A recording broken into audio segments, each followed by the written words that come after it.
I'm continuing my little series of going through every single NBA 2K game ever and comparing stuff. And today, I want to compare every single cover athlete of NBA 2K history and their ratings, right? So what their rating was at that specific time and see who was really good, really bad, and who maybe shouldn't have been cover athletes and things like that. ¿Qué pasa to the pack? It is Pack here. Before the video starts, could you please be an OG, join the pack, subscribe, like the video. All this stuff is essential for the video to grow and the channel to grow. That'd be clutch.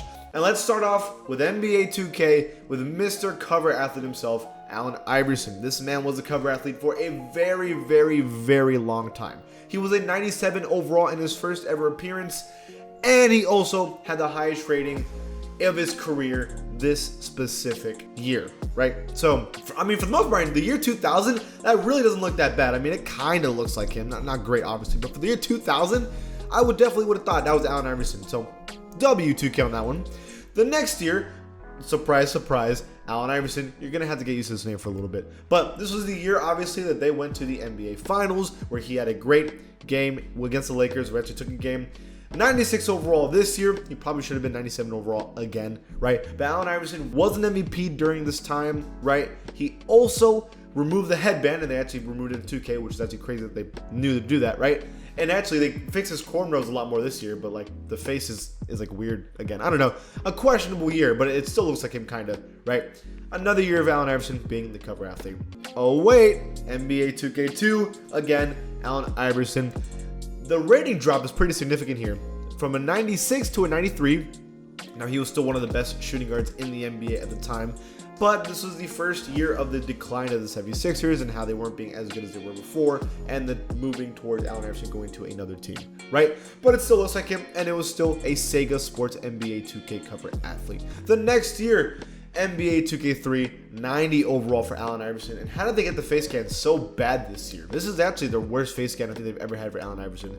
Terrible graphics-wise, but also terrible rating-wise. In fact, this might be one of the worst situations ever. Yeah, not good, 2K. Not good.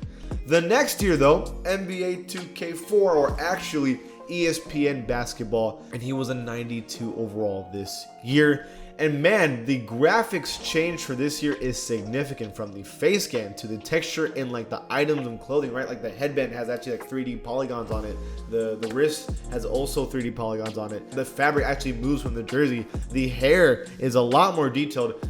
Way better year. He actually went up in rating this year, and it was actually a good year overall, and think about it. Next year, NBA 2K5 or ESPN 2K5, they finally changed the cover athlete. Rip to Allen Iverson. He's not dead. Relax. Ben Wallace, NBA champion and multiple defensive player of the year. An amazing defender. Was never really an offensive force. In fact, he was never really like a top 5 player in the NBA, but they made him a cover athlete. Interesting choice. I mean, as long as they like the player, right, they can make him a cover athlete. As long as they're like known for being a good NBA player. But it's equivalent to making like Klay Thompson a cover athlete, right? Like, he was really, really good, but there's a lot of other options. No offense though. Hey, Ben Wallace may have the lowest rating, 87 overall in 2K cover athlete history, but he was still a great player, and I think he deserves it. For NBA 2K6 is Shaq. Get used to Shaq for a little bit. 96 overall. You know, we know Shaq to be one of the greatest centers of all time, and 96 is accurate enough of a rating when he was on the Miami Heat. But damn, they made Diesel look jacked here, like absolutely shredded. As we know, Shaq in his older years, when he was leaving the Lakers, was starting to get really big, so I don't know if 2K was ever going to get that accurate, but here we go. The next year for the NBA 2K7 is Shaq again, and again he's jacked. Somehow they made his arms even bigger, which is insane. You know, I gotta be honest, the face scan for Shaq in these games have been very questionable. But 92 overall, this was the clear first year where Shaq was like not himself anymore. Like, he had already won the championship, he was with D Wade, and he was starting to slow down in production, right? But still, was an amazing NBA player even then, right? Now for NBA 2K8, we have Chris Paul. So Chris Paul was a 91 overall in NBA 2K8, but he was extremely dominant of a player in NBA 2K8. It was rumored at the time that Chris Paul was like broken. Like, he was absolutely broken in this game. And if you ever played it, you would know it's true. In NBA 2K9, we have Kevin Garnett. I have a lot of problems here. What is that rating? 99 overall. You gotta remember that this is around the time they won a championship. So you gotta remember that, you know, that people were really high on Kevin Garnett at the time. Very high rating. Also, they made his body really weird. They like, Kevin Garnett's a skinny dude. He's always historically been pretty like slim.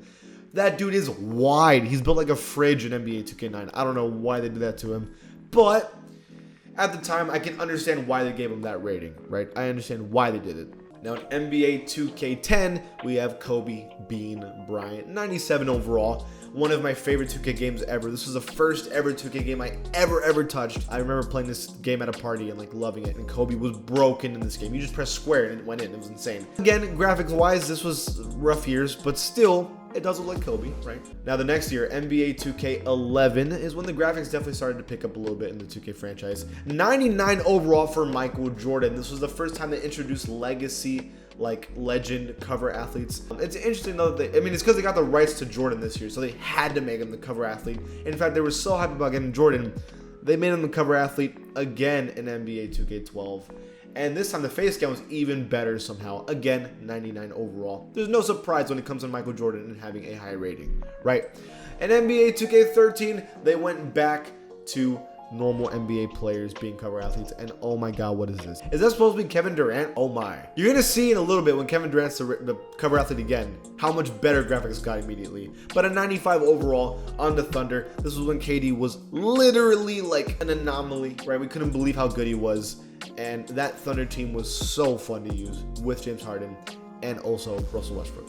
Now for NBA 2K14, we enter a new era of gaming. Obviously, as you can tell, this LeBron James is the most iconic LeBron in any 2K game ever. When this trailer dropped, we lost our minds at how amazing LeBron looked.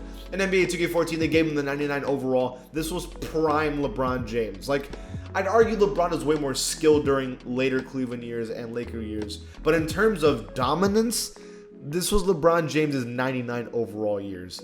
Yeah, I agree with the 2K, and the graphics are insane. In NBA 2K15, man, look at the difference with Kevin Durant now compared to the other year. Like, so much better. It's a correct body type, face scan, 94 overall.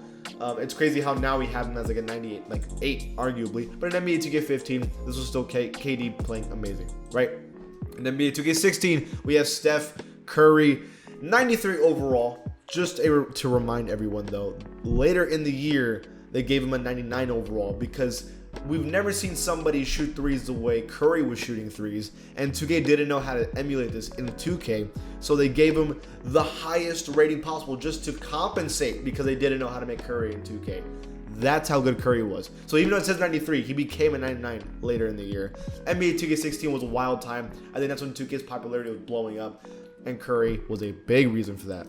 In NBA 2K17, we have Paul George, 89 overall. Definitely one of the most questionable 2K cover athletes ever, and interesting graphic choices. Like, what is wrong with the body scan there? But overall, a big weird year. Definitely it was a year in the wrong direction, and the cover athlete kind of started that off, if we're being real. Speaking of bad games, NBA 2K18 with Kyrie. This was an omen for how bad this game was going to be. First of all, 90 overall, Kyrie Irving, but they didn't even know what jersey to put in the cover. They gave him the Cavs jersey in the first cover, and then they had to redo everything and give him the Celtics cover because he went to the Celtics, and then he barely played for the Celtics, and then he left the Celtics. It was a very weird year, and that game, NBA 2K18, is arguably the worst one ever. Very weird. NBA 2K19, we have Giannis. NBA 2K19 was again a step in the right direction. 94 overall, Giannis was a big name. One of my favorite covers ever in 2K history. I think this is a gorgeous cover. Overall, amazing, and the graphics are starting to look good again. Beautiful game. NBA 2K20, in terms of popularity, maybe the most popular 2K ever. 94 overall, Anthony Davis that went to the Lakers was a big deal, and making him the cover was kind of hype. Overall, this was the last game in the last generation, and it looked good, it played good, it was a good game. In NBA 2K21 current gen, we have Damian Lillard. We also had Zion, but we're going to give Damian Lillard this one because it was technically Dame first. 95 overall, Damian Lillard. This was when Dame was like in his peak, not like this year, for example. NBA 2K21 was the new generation of graphics. You can see here how crazy it looks. And yeah, we all know how that game went in terms of how happy people were with it. But in terms of graphically and the change of engines, it was amazing. And NBA 2K22, we have Luka Doncic 94 overall. Another year trying to go into the next generation. Luka looks amazing in this game. Now, whether or not people actually enjoy playing is a completely different conversation, but in terms of looks, graphics, and ratings, I think this was a good one. And that's everything. What did I miss? What did you guys want to see for the next video? Leave it in the comments below, and if you like the channel, please give it a sub, and I'll see you guys next time.